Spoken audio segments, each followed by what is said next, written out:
দেখুন, বাংলাদেশে থামছে না ভারত বিদ্বেষের বুলি। এবার বিজয় দিবস নিয়ে ভারতের প্রধানমন্ত্রীকে আক্রমণ বাংলাদেশের জামাত নেতা শফিকুল রহমানের। দিল্লির হাতে বন্দী হতেই কি বাংলাদেশের স্বাধীনতা, তুললেন প্রশ্ন। বিজয় দিবস নিয়ে নরেন্দ্র মোদীর সোশ্যাল মিডিয়া পোস্ট নিয়ে আক্রমণ জামাত নেতার, কটাক্ষ বাংলাদেশের বুদ্ধিজীবীদের অবস্থান নিয়েও। মোদী সাহেব কি বললো যে 16 ডিসেম্বর ভারতের বিজয় দিবস। তিনি একটা টুইট করলেন, সেই টুইটের 6টি লাইনের মধ্যে বাংলাদেশের একটা শব্দ তিনি উচ্চারণ করেন। আপনার স্বাধীনতার চেতনা কোথায়? এই দেশে যে সমস্ত বুদ্ধিজীবীরা ওই চেতনার কথা বলেন, তারা একটু বর্জন করলেন না কেন? আপনারা চুপ কেন? তো আমরা কি পিন্ডির হাত থেকে মুক্তি পেয়েছিলাম দিল্লির হাতে বন্দী হওয়ার জন্য? ছক ছিল বড় সড়ো হামলার, তার আগেই জঙ্গিরা জালে। অসম এসটিএফ এর হাতে গ্রেফতার আনসারুল্লাহ বাংলা টিমের আরো 2 জঙ্গি।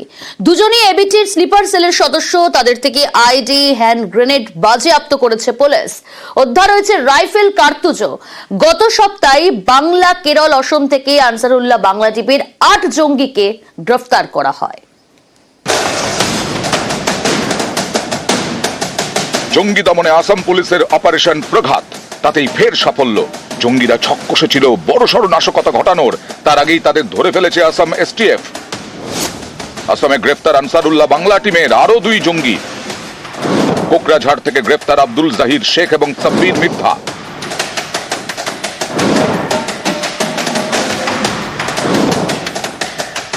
With the help of Kokrajhar police and achieved a huge success in averting a major possible terror attack by fundamentalist jihadi elements. 2 more jihadi cadres, one Abdul Zahir Sheikh and one Sabir Mirdha, both from Kokrajhar, have been arrested.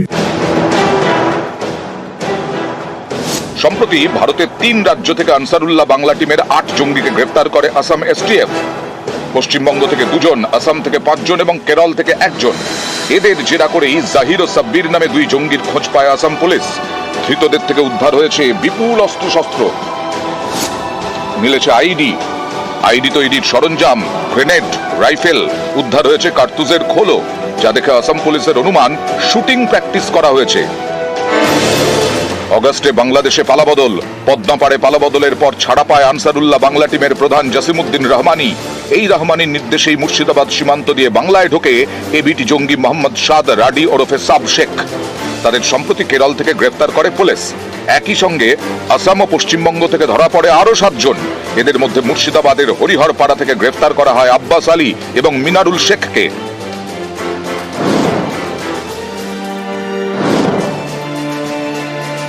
এবার আসামের কোকরাঝাড় থেকে জালে আনসারুল্লাহ বাংলা টিমের আরো 2 জঙ্গি।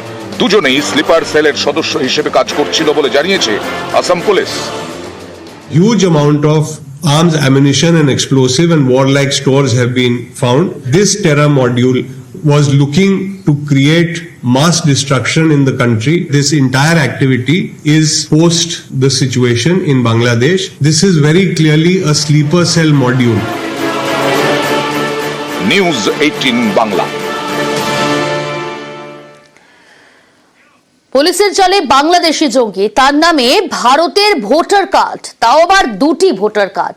কিন্তু এসব হলো কিভাবে? সাব শেখ বাংলাদেশি জঙ্গি, রাজশাহীর বাসিন্দা, আনসারুল্লাহ বাংলা টিমের সদস্য। সম্প্রতি কেরল থেকে জঙ্গি সাব শেখকে গ্রেফতার করে আসাম এসটিএফ। তার সম্পর্কে নানা চাঞ্চল্যকর তথ্য পেয়েছেন তদন্তকারীরা। যেমন তার 2টি ভোটার কার্ড, একটি মুর্শিদাবাদের হরিহরপাড়ার ঠিকানায় আর একটি নওদার ঠিকানায়।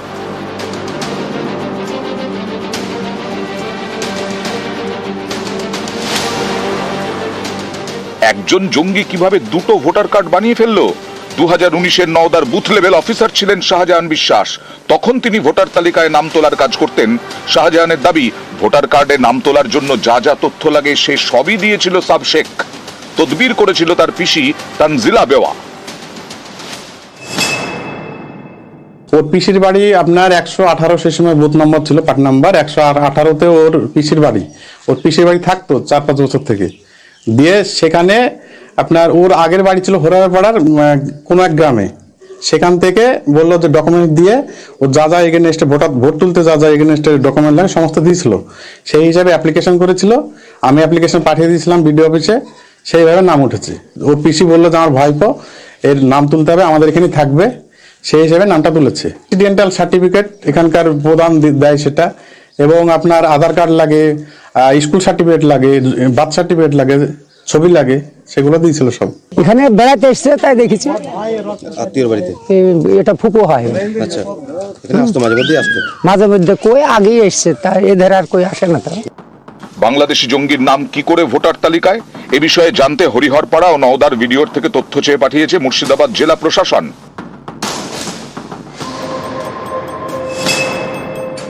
পুলিশ জানতে পেরেছে 10 বছর আগে পশ্চিমবঙ্গে প্রথমবার ঢোকে মোহাম্মদ সাদ রাডি ওরফে সাব শেখ।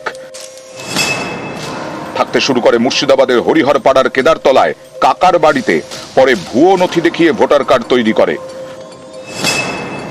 নওদায় পিসির বাড়ির ঠিকানা দেখিয়ে তৈরি করে ভোটার কার্ড। তদন্তকারীরা জানতে পেরেছেন কয়েক বছর পর ভোটার কার্ডের ঠিকানা বদল করা হয়, তখন ভোটার কার্ডে দেওয়া হয় হরিহরপাড়ার কাকার বাড়ির ঠিকানা। তদন্তকারীরা এও জানতে পেরেছেন হরিহরপাড়ায় থাকার সময় মিনারুল আব্বাসের সঙ্গে সাবের যোগাযোগ তৈরি হয়। ধীরে ধীরে ঘনিষ্ঠতা বাড়ে, একসময় এবিটি চিফের ডাকে বাংলাদেশ ফিরে যায় সাব শেখ।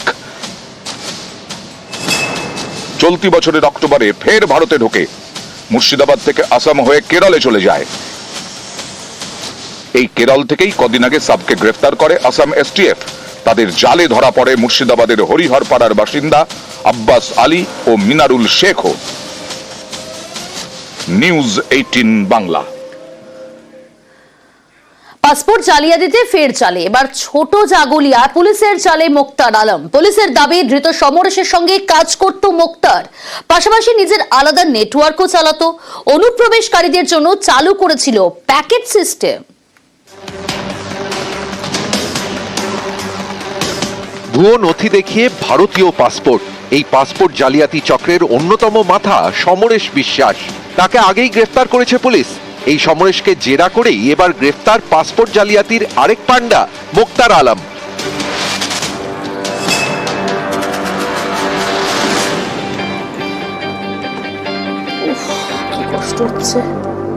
বুধবার ভোরে উত্তর 24 পরগনার দত্তপুকুরের ছোট জাগুলিয়ার বাড়ি থেকে মোক্তারকে গ্রেফতার করে কলকাতা পুলিশের গোয়েন্দা বিভাগ। জানি না, হঠাৎ আসলো পুলিশ আসলো, আমরা কিছু কেসের ব্যাপারে আমরা কিছু জানি না। উনি কি কাজ করতো? উনি এক্সপোর্ট ইম্পোর্টের কাজ করেন। আধার কার্ড, প্যান কার্ড এগুলো সিজ করলো, সিজ করে নিয়ে বাবাকে নিয়ে গেল। মানুষকে ঠকায়, পাসপোর্ট করে দেবো, ভিসা করে দেবো, অ্যাড দিয়ে মানুষের কথা একে ওকে বলতে বলতে বলতে মানুষকে 500 টাকা 1000 টাকা দিয়ে রেখে দিয়ে যে আমার নামে অ্যাড দে, এটা কর সেটা কর। পুলিশের দাবি সমরেশ ও মোক্তার দুজনই পাসপোর্ট জালিয়াতি চক্রের হেভিওয়েট। সমরেশের সঙ্গে কাজ করত মোক্তার, পাশাপাশি সে নিজের নেটওয়ার্কও চালাতো। বাংলাদেশে নিজস্ব এজেন্ট, সাব এজেন্ট রেখেছিল।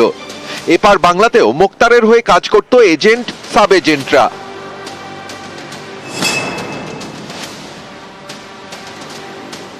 থাকা, খাওয়া, বেড়ানো সব মিলিয়ে প্যাকেজ। পর্যটন ব্যবসায় এই প্যাকেজ খুবই জনপ্রিয়। এরকমই প্যাকেজ চালু করেছিল মোক্তার। অভিযোগ, অনুপ্রবেশকারীদের জন্য প্যাকেজ সিস্টেম চালু করেছিল মোক্তার। প্যাকেজে ভুয়ো নথি, পাসপোর্ট থেকে এপারে থাকার বন্দোবস্ত সবই ছিল। অনুপ্রবেশকারীদের জন্য ভুয়ো নথি দিয়ে ভুয়ো পরিচয়পত্র বানিয়ে দিত মোক্তার।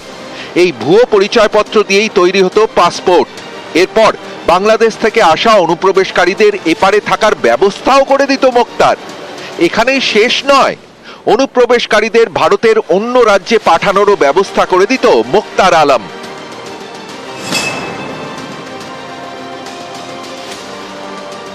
জাল নথি তৈরির অভিযোগে আগেও গ্রেফতার করা হয়েছে মোক্তারকে।